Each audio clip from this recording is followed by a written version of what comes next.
ഇതൊരു തുടർ പരമ്പരയായി നിൽക്കുന്നു. എനിക്കിത് പ്രതിഷേധിക്കാൻ ആഗ്രഹം ഉണ്ടായിട്ടല്ല, പക്ഷെ ഇത് തുടർ പരമ്പരയാണ്. ഞങ്ങൾ ബഹിഷ്കരിച്ച ഒരു പരിപാടി എന്റെ ഫോട്ടോ വെക്കുക, എന്നിട്ട് ആൾക്കാർ വീഴുക, അപ്പൊ നോക്കുമ്പോ MLA ഇല്ല. ഇത് ഒരു മകൻ നടത്തുന്ന പ്രതിഷേധം കൂടിയാണ് എന്ന് പറഞ്ഞുകൊണ്ട് ചാണ്ടി ഉമ്മൻ ഇന്ന് മഴയത്ത് കുത്തിയിരുന്ന ഒരു പ്രതിഷേധം നടത്തുന്നുണ്ട്. എന്ത് തോന്നിവാസവും കാണിച്ചുകൊണ്ട് തെരഞ്ഞെടുപ്പ് അടുക്കാറാവുമ്പോൾ ജനപ്രിയരായവരുടെ പേരുകൾ ഇട്ടുകൊണ്ട് എന്തെങ്കിലുമൊക്കെ കാട്ടിക്കൂട്ടി ജനങ്ങളെ പറ്റിക്കാമെന്നാണ് വിചാരിച്ചതെങ്കിൽ അതിനി നടക്കില്ല എന്ന് ഉറപ്പിച്ച് ആവർത്തിച്ചു പറയുകയാണ് ചാണ്ടി ഉമ്മൻ. പുതുപ്പള്ളിയിൽ നടക്കുന്ന വികസന സദസ്സിന് മുന്നിൽ മഴയത്ത് തന്നെ കുത്തിയിരുന്നാണ് ചാണ്ടി ഉമ്മൻ പ്രതിഷേധം നടത്തുന്നത്. മിനി സിവിൽ സ്റ്റേഷൻ പദ്ധതിക്ക് അനുമതിയില്ലാതെ ഉമ്മൻചാണ്ടിയുടെ പേരും ചിത്രവും ഉപയോഗിച്ചതിനാലാണ് ഈ പ്രതിഷേധം. പണി പൂർത്തിയാവാത്ത മിനി സിവിൽ സ്റ്റേഷൻ പദ്ധതിക്ക് ഉമ്മൻചാണ്ടിയുടെ പേരിടുന്നത് രാഷ്ട്രീയ പാപ്പരത്വമാണ് എന്ന് ചാണ്ടി ഉമ്മൻ തുറന്നടിക്കുന്നുണ്ട്. ഇത്തരത്തിൽ പേരിടുന്നതിനെ അംഗീകരിക്കാൻ കഴിയില്ല എന്നുമാണ് ചാണ്ടി ഉമ്മന്റെ കൂട്ടിച്ചേർക്കൽ. എന്തായാലും തർക്കത്തിനല്ല, പ്രതിഷേധം മാത്രമാണ് അറിയിക്കുന്നത്. പ്രതിഷേധം രേഖപ്പെടുത്തുക എന്നത് അനിവാര്യമായി. 5 വർഷമായി ഒന്നും ചെയ്യാത്ത കെട്ടിടമാണ് മിനി സിവിൽ സ്റ്റേഷൻ. അതിൽ പിതാവിന്റെ പേരിടുന്നത് അനുവദിക്കില്ല എന്നും ചൂണ്ടിക്കാട്ടി തന്നെയാണ് ചാണ്ടി ഉമ്മൻ അവിടെ അടയിരുന്ന് അങ്ങനെ പ്രതിഷേധിക്കുന്നത്. എന്തായാലും ആ തകർപ്പൻ രംഗങ്ങൾ ഒന്ന് കാണാം. എന്റെ പിതാവിന്റെ പേരിട്ടുകൊണ്ട് ഒരു സിവിൽ സ്റ്റേഷൻ വന്നു എന്നാ പറയുന്നത്. ആ സിവിൽ സ്റ്റേഷന് എന്റെ പിതാവ് മുഖ്യമന്ത്രി ആയിരുന്നപ്പോൾ കൊടുത്ത 1 കോടി രൂപയല്ലാതെ ഈ സർക്കാർ 1 രൂപ ചെലവഴിച്ചിട്ടില്ല.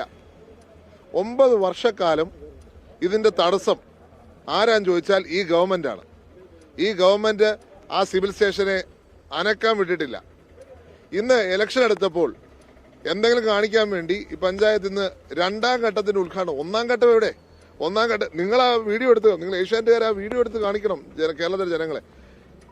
എന്താണ് പുതുപ്പള്ളിയോട് അവഗണന എന്ന് നിങ്ങൾക്ക് മനസ്സിലാവും. കഴിഞ്ഞ 2 വർഷമായി ഏത് പരിപാടി എടുത്താലും MLA ഇല്ല. 2 മന്ത്രിമാരെ അല്ലെങ്കിൽ വേറെ ആരെങ്കിലും വന്ന് അവിടെ ഒഴിവാകും. ഇന്നിപ്പോ ജോബ് മൈക്കിളിനെ വിളിച്ചാണ് ഉദ്ഘാടനം.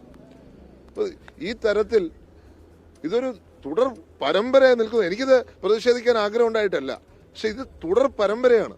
നിങ്ങൾ തൊട്ടപ്പുറത്തെ ആ തലപ്പാടി ഹോസ്പിറ്റൽ നോക്കണം. കേരളത്തിലെ എല്ലാ കോവിഡ്, ആദ്യത്തെ കോവിഡിന് 4 ലക്ഷം ടെസ്റ്റ് നടന്ന സ്ഥലമാണ്. അതൊരു സൂപ്പർ സ്പെഷ്യാലിറ്റി ഹോസ്പിറ്റലായിട്ട് ഉദ്ദേശിച്ചാണ്. ഒരു കല്ലെടുത്ത് വെക്കാൻ സംഭവിച്ചിട്ടില്ല. അപ്പുറത്തൊരു പാലമുണ്ട്, ഏറ്റുമാനൂരുമായിട്ട് കണക്ട് ചെയ്യുന്ന അയർക്കുന്നത്തെ പാലം. ആ പാലത്ത് ഉമ്മൻചാണ്ടി സർക്കാർ വിട്ട പില്ലേഴ്സ് മാത്രം, അവിടുന്ന് ഒരു കല്ലെടുത്ത് വെച്ചിട്ടില്ല. ഇതാണ് പുതുപ്പള്ളിയുടെ അവസ്ഥ. ഞങ്ങൾ ബഹിഷ്കരിച്ച ഒരു പരിപാടി എന്റെ ഫോട്ടോ വെക്കുക, എന്നിട്ട് ആൾക്കാർ വീഴുക, അപ്പൊ നോക്കുമ്പോ MLA ഇല്ല. ഇവിടെ വരുമ്പോൾ MLA ഇല്ല. ഇപ്പൊ ഞാൻ പ്രതിഷേധിച്ചുകൊണ്ടാണ് പലരും ഇറങ്ങിപ്പോയത്. ഇപ്പൊ CPI മന്ത്രി ശ്രീ രാജൻ, CPIക്കാർക്ക് വലിയ വിലയില്ല എങ്കിൽ പോലും അദ്ദേഹം പറഞ്ഞു